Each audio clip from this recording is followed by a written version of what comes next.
ಗುತ್ತಿಗೆನಲ್ಲಿ 4% ಮೀಸಲಾತಿಯನ್ನು ಮುಸಲ್ಮಾನರಿಗೆ ಇಟ್ಟಿರುವಂಥದ್ದು ಅವೈಜ್ಞಾನಿಕ ಮತ್ತು ಸಂವಿಧಾನ ವಿರೋಧಿ ಎನ್ನುವಂಥ ಸಂಗತಿಯನ್ನು ಗೊತ್ತಿದ್ದರೂ ಕೂಡ ರಾಜ್ಯ ಸರ್ಕಾರ ಇವತ್ತು ಅದನ್ನು ಕೊಡಲಿಕ್ಕೆ ಮುಂದಾಗಿದೆ.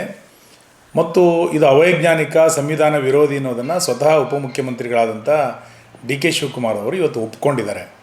ಇದರ ಅರ್ಥ ಕಾನೂನು ಬಾಹಿರ ಅಂತ ಗೊತ್ತಿದ್ದರೂ ಕೂಡ ಸದನದಲ್ಲಿ ಅದನ್ನು ಮಂಡನೆ ಮಾಡುವಂಥದ್ದನ್ನು ಮಾಡಿ ಜನರಿಗೆ ಘೋರ ಅನ್ಯಾಯವನ್ನು ಮಾಡುವಂಥ ಕೆಲಸವನ್ನು ಈ ಸರ್ಕಾರ ಇವತ್ತು ಮಾಡಿದೆ. ಅವರು ಮುಂದುವರೆದು ಹೇಳ್ತಾ ಇದ್ದಾರೆ, ಈ ಮೀಸಲಾತಿಯನ್ನು ಕೊಡಲಿಕ್ಕೋಸ್ಕರ, ಮುಸಲ್ಮಾನರಿಗೆ ಮೀಸಲಾತಿಯನ್ನು ಕೊಡಲಿಕ್ಕೋಸ್ಕರ ನಾವು ಸಂವಿಧಾನವನ್ನೇ ಬದಲಾಯಿಸ್ತೇವೆ ಅನ್ನುವಷ್ಟರ ಮಟ್ಟಿಗೆ ಇವತ್ತು ಉಪಮುಖ್ಯಮಂತ್ರಿಗಳು ಮಾತಾಡಿರುವಂಥದ್ದು ಅತ್ಯಂತ ಆಘಾತಕಾರಿಯಾದಂಥ ಸಂಗತಿ. ಈ ಹಿಂದೆ ಸಿದ್ದರಾಮಯ್ಯನವರು ಸಂವಿಧಾನ ಬದಲಾಯಿಸಿದರೆ ರಕ್ತಪಾತ ಆಗುತ್ತೆ ಎನ್ನುವಂಥ ಸಂಗತಿಗಳನ್ನು ಹೇಳಿದರು. ಈಗ ನಿಮ್ಮ ಉಪಮುಖ್ಯಮಂತ್ರಿಗಳೇ ಸಂವಿಧಾನವನ್ನು ಮುಸಲ್ಮಾನರಿಗೋಸ್ಕರ ಬದಲಾಯಿಸ್ತೀವಿ ಅಂತಂದಾಗ ನೀವು ಏನನ್ನು ಮಾಡಲಿಕ್ಕೆ ಹೊರಡ್ತೀರಿ? ಈ ರಾಜ್ಯ ಸರ್ಕಾರ ಮುಸಲ್ಮಾನರ ಓಲೈಕೆಗೋಸ್ಕರ ದಲಿತರನ್ನು ಮತ್ತು ಹಿಂದುಳಿದ ವರ್ಗದವರನ್ನ ಶಾಶ್ವತವಾಗಿ ಅನ್ಯಾಯ ಮಾಡುವಂಥ ಕೆಲಸವನ್ನು ನಿರಂತರವಾಗಿ ಮಾಡ್ತಾ ಬಂದಿದೆ.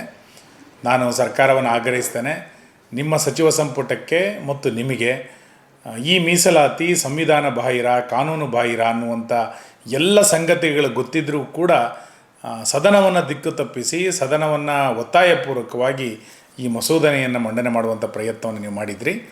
ಈಗ ಸಂವಿಧಾನವನ್ನೇ ಬದಲಾಯಿಸಲಿಕ್ಕೆ ಹೊರಡ್ತೀವಿ ಅಂತ ಹೇಳಿರುವಂಥದ್ದು ಅತ್ಯಂತ ದುರದೃಷ್ಟಕರವಾದಂಥ ಸಂಗತಿ.